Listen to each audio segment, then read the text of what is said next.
বললেন ম্যাডাম তো অনেক আমাদের স্নেহ করেন, তো অনেক ইয়ে করে বললেন। আমরা জার্নি শুরু করেছিলাম 2007 সাল থেকে।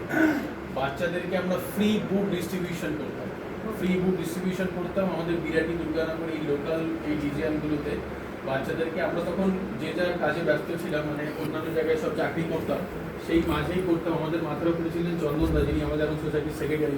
উনি ওনার সারা জীবনই স্যাক্রিফাইস করেছে এই সোশ্যাল ওয়ার্কের জন্য। ছোটবেলা থেকে সমাজ থেকে বিতাড়িত হয়েছে নানা কারণে।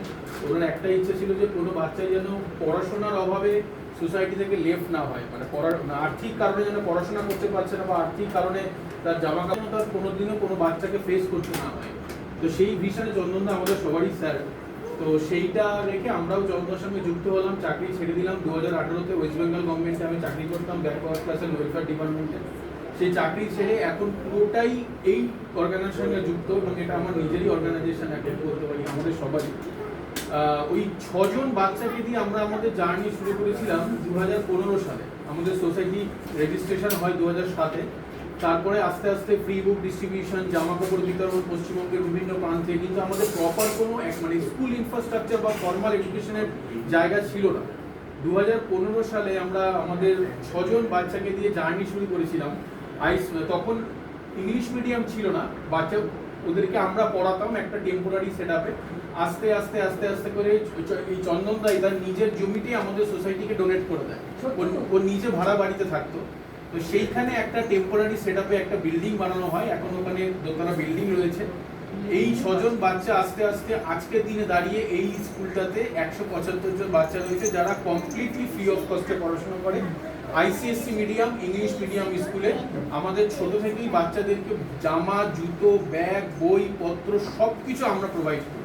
কারণ এদের আর্থিক অবস্থা এতটাই খারাপ, বা যেই পরিবেশ থেকে ওরা উঠে আসে সেখান থেকে এদের সেই ক্ষমতা নেই সেটা দেওয়ার। এবং আমাদের আশেপাশে মানে ভালো ইংলিশ মিডিয়াম স্কুল যেগুলো হিউজ ফিজ আমরা সবাই জানি। আর এখন বেসিক ইংলিশ স্ট্রাকচার যদি একটা বাচ্চা ঠিকঠাক তৈরি না হয়, সায়েন্স, ম্যাথামেটিক্স, ইংলিশ, তাহলে তার পরবর্তীকালে গিয়ে মানে চাকরি পেতে বা নিজেকে একটা বড় এমএনসিতে তুলে ধরতে তার জন্য খুব সমস্যা। এই জন্য আমরা বেসিক স্ট্রাকচারটাকে ঠিক করার জন্যই এই আইসিএসসি মডেলে জার্নি শুরু করেছি। এই করতে করতে 2019 সালে আমাদের সেকেন্ড স্কুল হয় বর্ধমানে, যেটা ম্যাডাম বলছিলেন গঙ্গাটিগুড়িতে।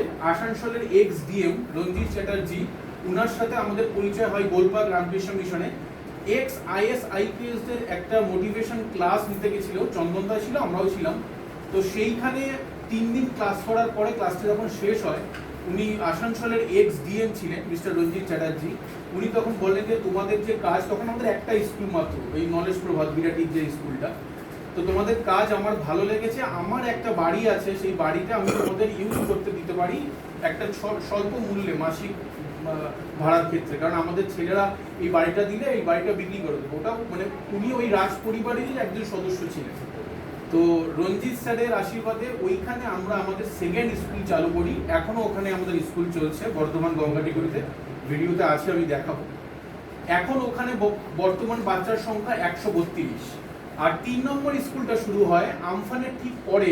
আমরা গেছিলাম 2020 সালে, কোভিডের সময় আমফান ঝড় হয়েছিল, আমরা সবাই জানি মে মাসে। তার ঠিক পরের দিন আমরা গেছিলাম সন্দেশখালিতে দারিক জঙ্গলে, কিছু চাল ডাল শস্য এগুলো নিয়ে গিয়ে তাদেরকে দেওয়ার জন্য। কারণ ওখান থেকে মহারাজ ফোন করেছিলেন যে চারিদিক ভেসে গেছে, খুব খুব মানে মারাত্মক লেভেলে ক্ষতিগ্রস্ত হয়েছে।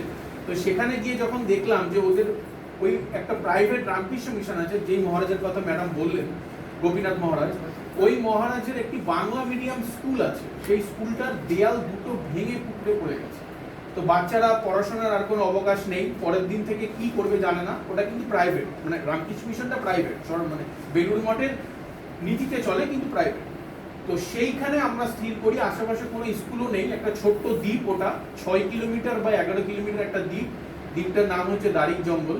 সেই দ্বীপটাতে আমরা আমাদের তৃতীয় স্কুল শুরু করি। সকালে বাংলা মিডিয়াম যেটা ভেঙে গেছিল, সেটাকে রিমডেলিং করে একটা বিল্ডিং আমরা করেছি। কিছু ফান্ড পেয়েছিলাম all India banking employee association থেকে, সেখান থেকে সাহায্য নিয়ে উইথ ইমিডিয়েট বেসিস 2021 থেকে আমরা ওই বিল্ডিংটা চালু করেছি, যেখানে সকালে বাংলা মিডিয়াম পড়ে খুব স্বল্প মূল্যে, এবং সকাল 11টা থেকে ইংলিশ মিডিয়াম শুরু হয়। 8টা থেকে বাংলা মিডিয়াম, 11টা থেকে ইংলিশ মিডিয়াম, ওটাও আইসিএসসি মিডিয়াম।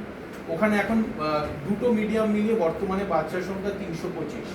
আর বর্ধমানে 132। এই 650 ওপরে আমাদের টোটাল এই 4টে স্কুলের বাচ্চা কর্মকাণ্ড। এখন আমাদের বর্ধমানে আমরা একটা প্রজেক্ট শুরু করছি, যেটা উত্তম স্যার যাওয়ার কথা ছিল, স্যার যেতে পারেননি, গেলে স্যারকে আমি একদম দেখাতাম। ওই যে জমিটি দান করেছেন আমাদেরকে ওখানকার এক রাজবাড়ির একজন ম্যাডাম, উনি তার নিজের একটাই জমি ছিল, তার ভাগে সেই জমিটা আমাদেরকে দিয়ে দিয়েছে যে তোমরাই কাজ করছো, তোমরাই করো, আমি চাই এই গ্রামের একটা ডেভেলপমেন্ট হোক। কারণ বর্ধমান সহ সমস্ত জায়গাতেই গ্রামে গেলেই খুব করুণ অবস্থা দেখতে পাওয়া যায় ফার্মারদের, এবং আমাদের দেশের যে রুটটা যে কৃষি, আমাদের বিশেষ করে আমি যদি আরো ওয়েস্ট বেঙ্গল বলি, ওয়েস্ট বেঙ্গলের হাইয়েস্ট ম্যাক্সিমাম ইনকাম একসময় এগ্রিকালচার থেকে হতো, এবং সেটাও প্যাডি মানে ধান। সো এখন গ্রামে গঞ্জে সব জায়গায় গেলেই দেখতে পাওয়া যায় ধান হোক বা আলু হোক, এখানে চাষিদের নানা রকম ভাবে মডার্ন টেকনোলজি চক্করে বা পেস্টিসাইডের চক্করে তাদের থেকে অনেক, তারা প্রতি বিঘা ধানের প্রতি একটা দাম তো কম পাই। প্লাস আমাদের বর্ধমানে আলু চাষের কথা যদি আমি একটু বলি, ওখানে আলু চাষে 50 কিলো বস্তাতে আজকের রেট বলছি 500 টাকাতে বিক্রি হয়েছে। 50 কিলো একটা বস্তার আলুর দাম মাত্র 500 টাকা। একটা আমরা যখন লেজের চিপস খাই, সেখানে কটা চিপস থাকে, কয়েকটা মাত্র চিপস থাকে, সেটার দাম 5 টাকা নেয়। ওইটুকু আলুর চিপস 5 টাকা নেয়, কিন্তু ওই চাষিরা যে সারা বছর ধরে আলুটাকে ফলন করছে, সেটা 50 কেজি আলু বিক্রি করছে 500 টাকার বিনিময়ে। আর্থিক ঘাটতি তো তাদেরই হবে। কোম্পানিরা সবসময় গিয়ে তাদের মানে যখন ওদের কাছে যাচ্ছে বর্তমানে রাইস মিল বা সব জায়গাতে কম দামে তাদেরকে নানা রকমভাবে পেস্টিসাইড ইউজ করছে। এবং সবচেয়ে যেটা বড় প্রবলেম, এই কারণে ইয়ং জেনারেশন যারা চাষ করতো, যারা চাষ করতো, তাদের চেয়ে যারা ইয়ং জেনারেশন, তারা এই চাষ থেকে বিমুখ হয়ে টেকনোলজিতে চলে আসছে। অথবা যদি আমি একটু শহর ঘুরে দেখি, শহরের সবকটা শপিং মল বা অ্যাপার্টমেন্টের সিকিউরিটি গার্ড যদি দেখি, সব গ্রামের লোক। দেখা যাবে যে বর্ধমান থেকে এসছি, বাঁকুড়া থেকে এসছি, বিষ্ণুপুর থেকে এসছি। যদি খোঁজ নেওয়া যায় ওদেরও কোনো জমি আছে বা ওনাদেরও ভাগ জমি আছে, ওরা সেই জমি চাষ ছেড়ে তারা এখানে এসে এখন এই মডার্ন কলার জব করছে, যেটাতে করে ওরা মাসে 8,000-9,000 টাকা ইনকাম করছে। অথচ যদি তারা রুটটাকে ধরে রাখতে পারতো, যদি সেই চাষের সঠিক টেকনিক জেনে সঠিকভাবে ইনকাম করতে পারতো, বা তাদের যদি অ্যাওয়ার্ড প্রপারলি করা হতো যে ফার্মিং করে কতটা কি ডেভেলপ করা যায়, তাহলে হয়তো তাদেরকে সেই তাদের রুট অর্গানিক এটা ছেড়ে শহরে আসতে হতো। এইরকম ভাবে সবকিছুতেই গ্রাম আজকে দেখা যাচ্ছে গ্রামের নিজস্ব যে সত্তা সেটা আস্তে আস্তে হারাচ্ছে। আমাদের বিরাটি গ্লোবাল সোসাইটির একটাই উদ্দেশ্য, শুধুমাত্র এডুকেশন দিয়ে বাচ্চাদেরকে পড়ালাম তারপরে বাচ্চারা বাড়ি চলে গেল তা নয়। বাচ্চারা আসবে, সকালে আমাদের সঙ্গে থাকবে, ওই একটি বাচ্চা নিজের লাইফে প্রতিষ্ঠিত না হওয়া পর্যন্ত আমরা তাকে সাপোর্ট করব। ওই যে 6 জন বাচ্চাকে দিয়ে আমরা শুরু করেছিলাম, সেই 6টা বাচ্চা আজকে দাঁড়িয়ে নেক্সট ইয়ারে ICSE মাধ্যমে সেন্ট স্টিফেন্স স্কুল থেকে মাধ্যমিক পরীক্ষা দেবে। ওরা, আমরা যদি ওদেরকে সেই সময় সাপোর্ট না করতাম, হয়তো ওরা কোনো জায়গায় হারিয়ে যেত, বা বাবা মা ড্রিঙ্ক করে, ড্রাগস নেয়, তাদের সাথে মিশে আজকে তারা সমাজের মূল স্রোত থেকে হারিয়ে যেত।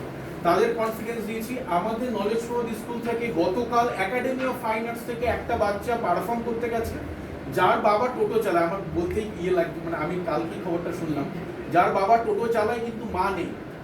আরেকজন বাচ্চা যে স্টেট লেভেল ক্যারাটে চ্যাম্পিয়নশিপ থেকে ফার্স্ট প্রাইজ নিয়ে এসেছে। এছাড়াও দাড়ির জঙ্গল থেকে ম্যাথ অলিম্পিয়াডে ফার্স্ট হয়েছে, আমাদের SOF অলিম্পিয়াড, সায়েন্স অলিম্পিয়াডে নলেজ প্রোড থেকে ইন্টারন্যাশনালি ফার্স্ট হয়েছে। আমাদের এগুলো একটা শুধুমাত্র প্যারামিটার নয় যে ফার্স্ট, সেকেন্ড, থার্ড। আমরা কখনোই চাই না যে বাচ্চাদেরকে সবসময় এটার দিকে ফোকাস করতে চাই। তাদের হলিস্টিক ডেভেলপমেন্ট, সাথে ফ্যামিলি ডেভেলপমেন্ট।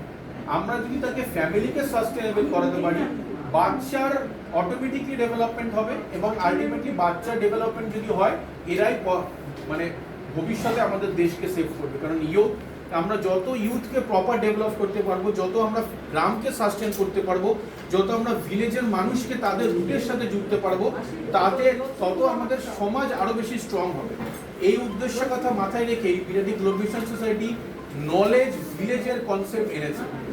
নলেজ ভিলেজ আমাদের অনেক বড় একটা স্বপ্ন, যেখানে কেজি টু পিজি, অর্থাৎ একটা বাচ্চা যখন ছোটবেলা ভর্তি হবে স্কুলে, সেখান থেকে তার পোস্ট গ্রাজুয়েশন পর্যন্ত পুরো সাপোর্ট আমরা করি।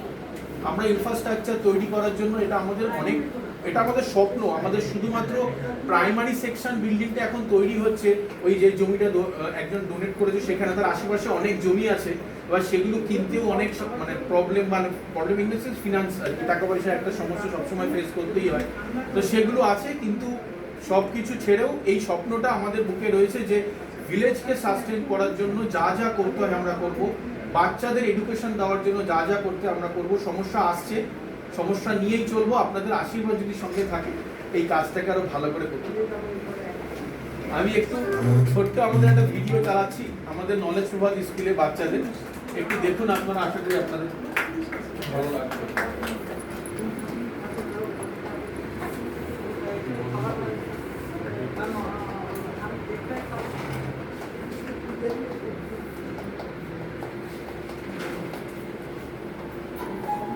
আচ্ছা, এখন এটা অডিও ভিজুয়ালটা চলবে, আর ইন দ্য মিন টাইম এখানে কেটারাররা এসে গেছেন, ওরা